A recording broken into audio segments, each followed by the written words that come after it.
दोस्तों नमस्कार। पाकिस्तान पड़ोसी है और पड़ोसियों को कैसे बदला जा सकता है,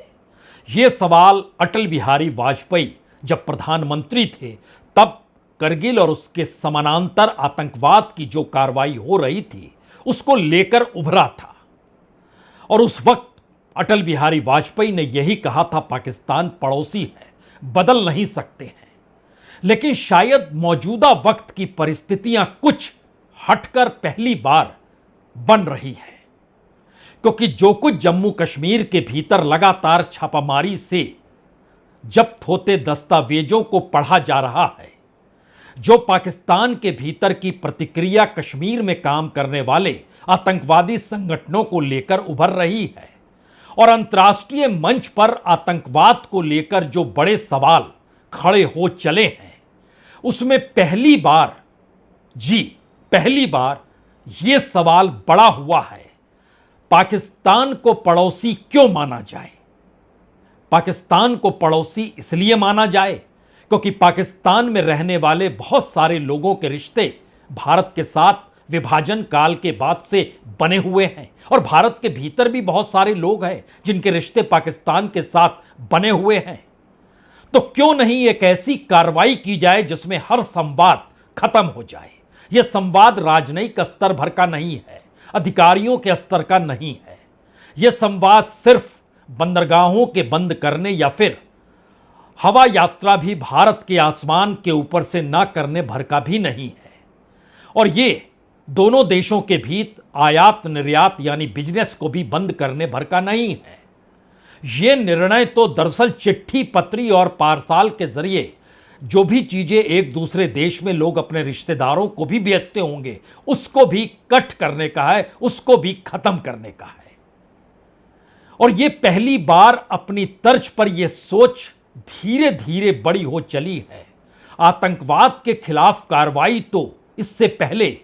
कई मौकों पर हुई है। वो मौके शायद इस देश में एक वक्त गृहमंत्री की बेटी के अपहरण, मुफ्ती साहब की बेटी के अपहरण के वक्त को याद कीजिए, या जम्मू कश्मीर विधानसभा पे पहला फिदाइन हमला जो हुआ था उसको याद कीजिए, और उस कड़ी में याद करते करते आप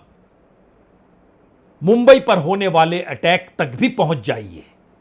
लेकिन आतंकवाद खत्म नहीं हुआ, क्योंकि आतंकवाद को जहां से ऑक्सीजन मिलती है उस ऑक्सीजन को रोकने की कोशिश या फिर सीधे उसी जगह पर हमला करने की कोशिश, चुनौती देते हुए, बताते हुए कि यह आतंकवाद के आकाओं की मौजूदगी का मतलब उनको अब कार्रवाई के दायरे में नहीं लाना नहीं होगा। क्या पहली बार ऐसी स्ट्रेटजी इसलिए बन रही है क्योंकि सरकार एक बात तो समझ गई, आतंकवादियों के पीछे खड़े होकर अगर उनके आका भारत पर हमला करते हैं और ये कहते हैं कि दरअसल हमारा कोई हाथ नहीं, तो क्यों नहीं पीछे खड़े आकाओं को अब निशाने पर लेने का वक्त आ गया है। क्योंकि इससे पहले की तमाम स्ट्रेटजी और शुरुआती दौर में पहलगाम के बाद बनने वाली स्ट्रेटजी टेररिज्म के खिलाफ युद्ध की थी, यानी वार अगेंस्ट टेररिज्म और टेरर। लेकिन उसमें एक बड़ा शिफ्ट इस दौर में धीरे धीरे आ रहा है, और यह चेतावनी और चुनौती दोनों परिस्थिति में सेना के जरिए निकल कर आ रही है, इंटेलिजेंस के जरिए निकल कर आ रही है। और मैसेज बहुत साफ है, अगर इस बार नहीं साधा गया निशाना और इस बार निशाने पर नहीं लिया गया, तो फिर सवाल यह है कि जो जम्मू कश्मीर के भीतर हो रहा है वह भी कब तक खामोशी के साथ उन परिस्थितियों में इसी तरीके से रहेंगे जैसे अभी हैं। जितने घर गिराए गए, क्या उसकी प्रतिक्रिया जम्मू कश्मीर में नहीं है? इस दौर में कश्मीर के भीतर अगर बड़ी तादाद में आतंकवादियों के साथ या उनके साथ रिश्ते रखने वालों की तादाद सरकार के सामने खुलकर आ रही है, जो अलग अलग आतंकी संगठनों से जुड़े हैं, और पाकिस्तान के कब्जे वाले कश्मीर में एक दो नहीं तकरीबन 45 छोटे बड़े ऑर्गेनाइजेशन हैं, और इसकी लिस्ट भी है, तो क्या इनके खात्मे के साथ सब चीज ठीक हो जाएगा? जी नहीं। शायद यह भी पहली बार है और यह परिस्थितियां बतलाती हैं कि क्या वाकई पाकिस्तान पड़ोसी देश सही, लेकिन अब सारे संवाद अगर खत्म कर दिए जाए, एक लंबे वक्त के लिए कम से कम राजनीतिक नहीं बल्कि इस देश के भीतर कूटनीति और विदेश नीति के उस प्रयोग के लिए जिसमें निशाने पर आतंकवाद है, लेकिन इस बार हमला उनके पीछे खड़े आकाओं का है और शायद इसीलिए पहली बार बकायदा 2 नोटिस 2 दिनों में जारी हुए। कल आयात निर्यात बंद हुआ, आज चिट्ठी पत्री बंद हुई और सवाल जवाब के साथ पहली बार पीएमओ के मंत्री जितेंद्र सिंह भी बाहर निकले। उन्होंने भी कहा कि प्रधानमंत्री निर्णय ले रहे हैं।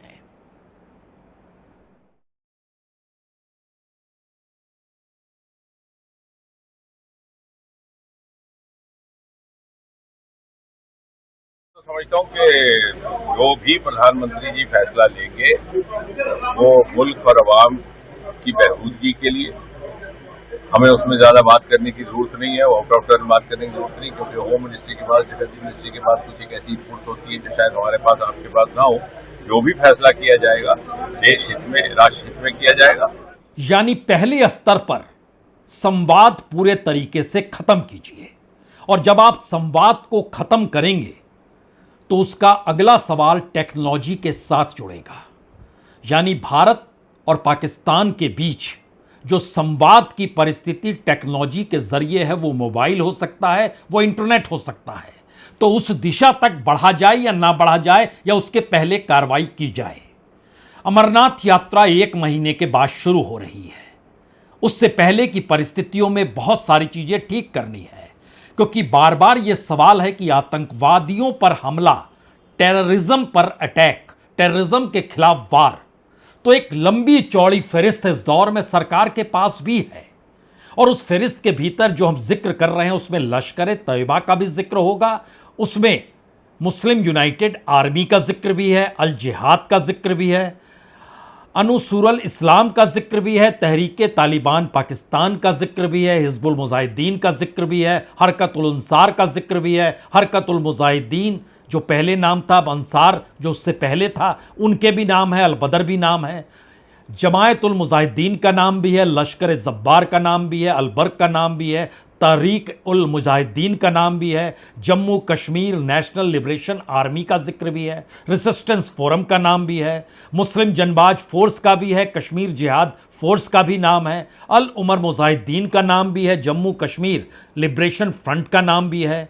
लश्कर इस्लाम का जिक्र भी है, हिजबुल तहरीर का नाम भी है। तमाम ऑर्गेनाइजेशन का जिक्र सिर्फ हम इसलिए कर रहे हैं कि पाकिस्तान के कब्जे वाले कश्मीर में ऐसे आतंकवादी संगठनों की मौजूदगी है। सवाल सबसे बड़ा यह है, क्या वाकई इस दौर में अगर पाकिस्तान इस परिस्थिति में रहता है, जो बात निकल कर आई थी वहां के सेना प्रमुख के भाषण के साथ, जिसमें उन्होंने 2 नेशन थ्योरी और भारत और पाकिस्तान को बिल्कुल अलग तरीके से हिंदू और मुस्लिम के एस्पेक्ट में देखना शुरू किया, और यह सवाल भारत के भीतर अब पहली बार इसलिए बड़ा है क्योंकि आतंकवाद को खत्म करने के लिए आतंकवादियों को निशाने पर तो लिया जाएगा, लेकिन भावनात्मक तौर पर उनका जुड़ाव अगर उस रास्ते को लेकर है जो रास्ता पाकिस्तान के बीच मौजूद है, तो फिर वहां पर हमला करेगा कौन, और हमला ना सही लेकिन टैक्टफुली उनको शिकंजे में लेगा कौन। और शायद यह पहली बार इस सोच को आगे बढ़ा रहा है कि सिर्फ और सिर्फ टेररिस्ट ऑर्गेनाइजेशन के खिलाफ वार से कुछ नहीं होगा। यह मैसेज वाकई बड़ा है, और यह मैसेज इसलिए भी बड़ा है क्योंकि प्रधानमंत्री मोदी ने अभी तक पाकिस्तान का नाम नहीं लिया है, लेकिन हर बात में जो अब नई चीज निकल कर आ रही है कि बार बार आतंकवादियों के आकाओं का जिक्र वो लगातार कर रहे हैं। और आज भी जब उनकी मौजूदगी हैदराबाद हाउस में अंगोला के राष्ट्रपति लोरेंको के साथ जो द्विपक्षीय बैठक थी उसमें हो रही थी, तो वहां भी उन्होंने आकाओं का जिक्र किया, और इस बैठक के दौर में जो बातचीत हुई उसमें खुले तौर पर कहा कि दरअसल आतंकवाद मानवता के लिए सबसे बड़ा खतरा है, और जो आतंकवादी और उनको जो समर्थन और खड़ा करने वालों के खिलाफ ठोस और निर्णायक कार्रवाई करनी होगी। पहली बार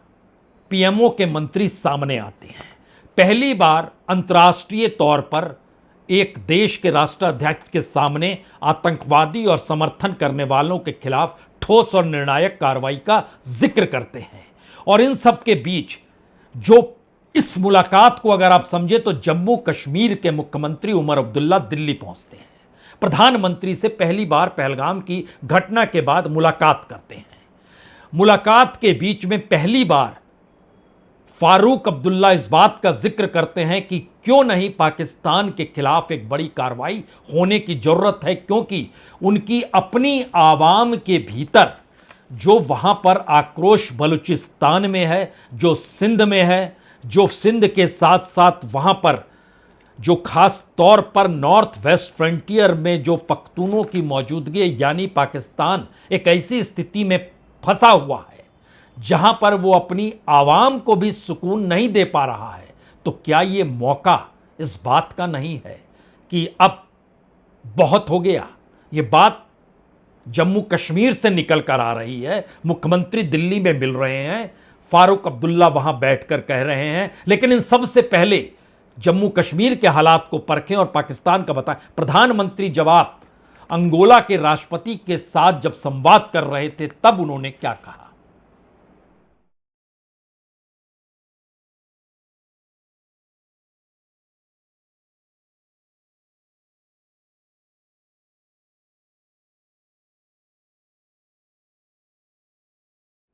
are committed to take firm and decisive action against terrorists and those who support them. We thank Angola for their support in our fight against cross-border terrorism. ये पहला मौका है जब किसी विदेशी राष्ट्राध्यक्ष के आमने सामने बैठकर आतंकवाद और उनके आकाओं का जिक्र भी किया गया और अंगोला के साथ डिफेंस स्ट्रेटजी भी फाइनल की गई। लेकिन इन सब के बीच दो बड़ी परिस्थितियों को समझने की आज और ज्यादा जरूरत है। इस दौर में अगर आप ध्यान दीजिए तो रशिया, चीन और अमेरिका की भूमिका क्या कहती है और क्या भारत उस दबाव में है? क्योंकि अमेरिकी उपराष्ट्रपति जेडी वेंस का बहुत साफ तौर पर कहना है कि आतंकवाद के खिलाफ कार्रवाई होनी चाहिए और शायद दुनिया का ऐसा कोई देश होगा नहीं जो आतंकवाद या टेररिज्म को लेकर यह ना कहे कि कार्रवाई मत कीजिए, क्योंकि तमाम देश आतंकवाद का शिकार हो चुके हैं। लेकिन दूसरा बड़ा सवाल इस दौर में यह भी है, क्या युद्ध की परिस्थितियों के बीच या भारत जिस आहट को धीरे धीरे सुनाना चाह रहा है उससे क्या अमेरिका को यह लगता है कि उसकी अपनी बिजनेस पॉलिसी में कुछ प्रॉब्लम्स आएंगी, कुछ संकट होगा? क्योंकि अमेरिका एक एक डॉलर की लड़ाई लड़ रहा है। अंतर्राष्ट्रीय तौर पर वो बिल्कुल चाहता है कि भारत और चीन के बीच व्यापारिक संबंध तो बने रहें, भारत और रशिया के बीच व्यापारिक संबंध तो बने रहे, लेकिन उन संबंधों के बीच डॉलर हो, यानी कोई दूसरी करेंसी ना आए और हर वो व्यापार जो डॉलर के आश्रय होगा उसका लाभ अमेरिका को मिलेगा। लेकिन पाकिस्तान के साथ भारत के कोई आर्थिक संबंध ऐसे नहीं है जिससे भारत को बहुत लाभ हो रहा, उल्टे पाकिस्तान को लाभ हो रहा है। क्योंकि अगर आप लिस्ट भी देखें तो कुल मिला के अगर पिछले बरस का जिक्र करें तो पाकिस्तान से जो माल आया वो तकरीबन 3.5 करोड़ का था। जी, सिर्फ 3.5 करोड़ का। उसमें हर चीज था, उसमें तांबा था, मिट्टी था, पत्थर था, जैविक रसायन था, सूखे मेवे थे, खनिज ईंधन था, प्लास्टिक का उत्पादन था, कांच के बर्तन थे, सल्फर था, नमक था, चमड़ा था, लेकिन इससे ज्यादा नहीं था। 0.42 मिलियन डॉलर। लेकिन दूसरी तरफ भारत लगभग 447 मिलियन डॉलर का माल भेज रहा था। पाकिस्तान जिसमें फार्मा से जुड़े चीजें थी, जैविक रसायन था, चीनी, चाय, सब्जी, पेट्रोलियम, उर्वरक, प्लास्टिक, ऑटो पार्ट्स, रबर, ये सब था।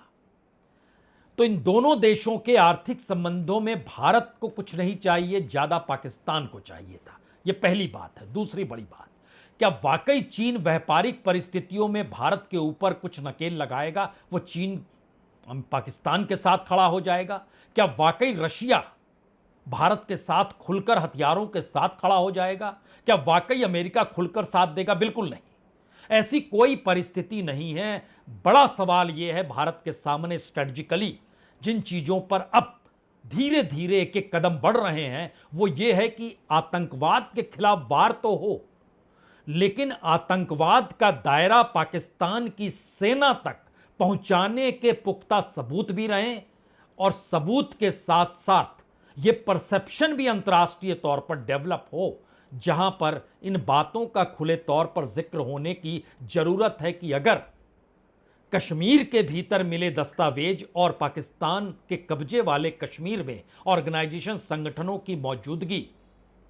एक तरीके से पाकिस्तान की पॉलिसी के जॉब पर वो सारे लोग हैं, यानी वो नौकरी कर रहे हैं, यानी उनको जो पूरा पैसा मिल रहा है वो उनकी नौकरी का हिस्सा है, यानी टेरर जो है वो एक जॉब में कन्वर्ट किया जा चुका है पाकिस्तान के भीतर। ये मैसेज कैसे निकलेगा,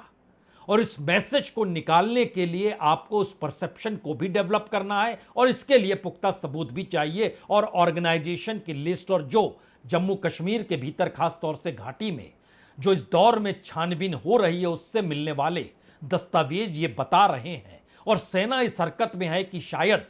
ऐसी परिस्थिति पहली बार बन रही है जहां पर आपको अटैक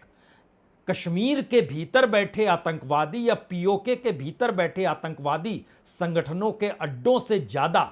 उस दिशा में करनी ही होगी जहां से सब कुछ सप्लाई हो रहा है। और इसीलिए शायद अब पहली बार फारूक अब्दुल्ला भी ये कहने को तैयार हैं, छोड़िए मत। जो डर गया वो मर गया। हम लोग थक गए, हम लोग थक गए हैं आतंकवाद से। आतंकवाद को खत्म करना जरूरी है। इसके लिए कोई भी कार्रवाई प्रधानमंत्री करेगा, हमें वो मंजूर है, और हम उसके लिए इंतजार कर रहे हैं। तो क्या पाकिस्तान की फौज इस तर्ज पर निशाने पर लाई जा सकती है जो इससे पहले कभी नहीं लाई गई? और क्या वाकई टेररिज्म के खिलाफ वार के दायरे में पाकिस्तान की सेना को खड़ा किया जा सकता है? यह सवाल सही मायने में उस परसेप्शन का है जिसको लगातार दुनिया के सामने अब पहुंचाने का काम भारत करने से चूकेगा नहीं, क्योंकि इस दौर में वक्त इसलिए भी कम है क्योंकि अंतर्राष्ट्रीय कूटनीति के तहत पहलगाम की घटना और उससे उपजे हुए सवालों को लेकर पाकिस्तान को अगर भारत ने पहले दिन से कटघरे में खड़ा किया और पाकिस्तान के सेना प्रमुख ने खुलकर कश्मीर के आतंकवादियों को वहां के स्वतंत्रता सेनानी की तर्ज पर पाकिस्तान की मदद का जिक्र उसी तरीके से किया जैसे एक वक्त मुशर्रफ ने किया था, तो शायद इन दो परिस्थितियों से आगे का सवाल पहली बार पाकिस्तान की पूरी घेराबंदी आर्थिक तौर पर करने की होनी चाहिए। और यह सवाल कराची के बंदरगाहों तक जाता है, और बंदरगाह यानी पोर्ट को घेराबंदी करने के बीच में क्या चीन की मौजूदगी होगी या नहीं होगी? अंतर्राष्ट्रीय दबाव के तहत क्या रशिया चीन को समझा पाएगा? क्योंकि दोनों के बीच इस दौर में जो व्यापारिक रिश्ते बढ़े हैं, खास तौर से यूक्रेन युद्ध के बाद और अमेरिकी प्रतिबंध के बावजूद चीन और रशिया जिस तरीके से इस दौर में नजदीक आए, और उसमें एक बड़ी भूमिका ब्रिक्स की रही जिसमें भारत भी था, और ब्रिक्स में पाकिस्तान घुसना चाहता था, लेकिन चीन के कहने के बावजूद भी भारत ने ब्रिक्स में पाकिस्तान को आने नहीं दिया। यह एक अंतर्राष्ट्रीय कूटनीति का वो हिस्सा है जिसमें पहला सवाल है कि आर्थिक घेराबंदी, दूसरा सवाल है पूरे तरीके से पाकिस्तान को अलग थलग करने के उस परसेप्शन के दायरे में खड़ा किया जाए जहां पर अगला कोई भी आतंकवादी हमला कहीं पर भी ना हो। और ना हो का मतलब यह होता है क्या वाकई कोई हमला हो सकता है? ये सवाल शायद मौजूदा वक्त में सेना के लिए भी बड़ा महत्वपूर्ण हो चला है, क्योंकि जो इनपुट्स अपने तरीके से हैं उसमें एक सवाल यह भी है कि पाकिस्तान के लिए अगर उसकी अपनी पॉलिसी टेररिज्म को मदद कर रही है और वो नहीं चाहता है कि कहीं से भी उसके ऊपर दाग लगे और वो इन आतंकवादियों के आश्रय अपनी कूटनीति को आगे बढ़ाती है, तो फिर इनपुट्स तो कहने लगे हैं क्या वाकई कोई दूसरा आतंकवादी हमला कहीं छिटपुट तरीके से या आतंकवादियों की मौजूदगी घाटी में कहीं छिटपुट तरीके से या इस देश के भीतर किसी भी परिस्थिति में कहीं कुछ गड़बड़ी तो नहीं होगी, क्योंकि इस दौर में चेन्नई से श्रीलंका जाने वाले जहाजों की भी विशेष जांच श्रीलंका करने लगा है, क्योंकि इनपुट यह भी है कि अगर दहशतगर्द और जिस आतंकवाद का जिक्र हो रहा है वो आतंकवादी घटना कहीं भारत के अगल बगल के किसी देश में भी हो जाती है, तो एक झटके में जिस पॉइंट पर भारत इस दौर में पहलगाम के बाद खड़ा है वो कहीं डिग ना जाए। अंतर्राष्ट्रीय तौर पर जो परसेप्शन भारत के अनुकूल इस दौर में आतंकवाद के खिलाफ एक युद्ध छेड़ने के ऐलान के साथ बन चुका है। इसके भीतर के दो सवाल बहुत साफ हैं। क्या पाकिस्तान इस दौर में अपने किसी ऑर्गेनाइजेशन के जरिए कोई हमला तो नहीं कराएगा कहीं पर? वो श्रीलंका भी हो सकता है,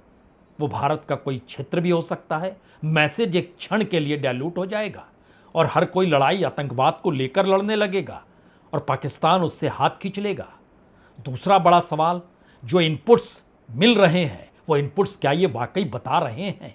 कि पाकिस्तान के तार अगर आतंकवादियों से जुड़े हैं तो वो इस तरीके की कार्रवाई को अंजाम देने की दिशा से चूकेगा नहीं, क्योंकि दुनिया का ध्यान उस दिशा में चला जाए। और इन दोनों से हटकर एक तीसरी परिस्थिति है कि भारत को इस दौर में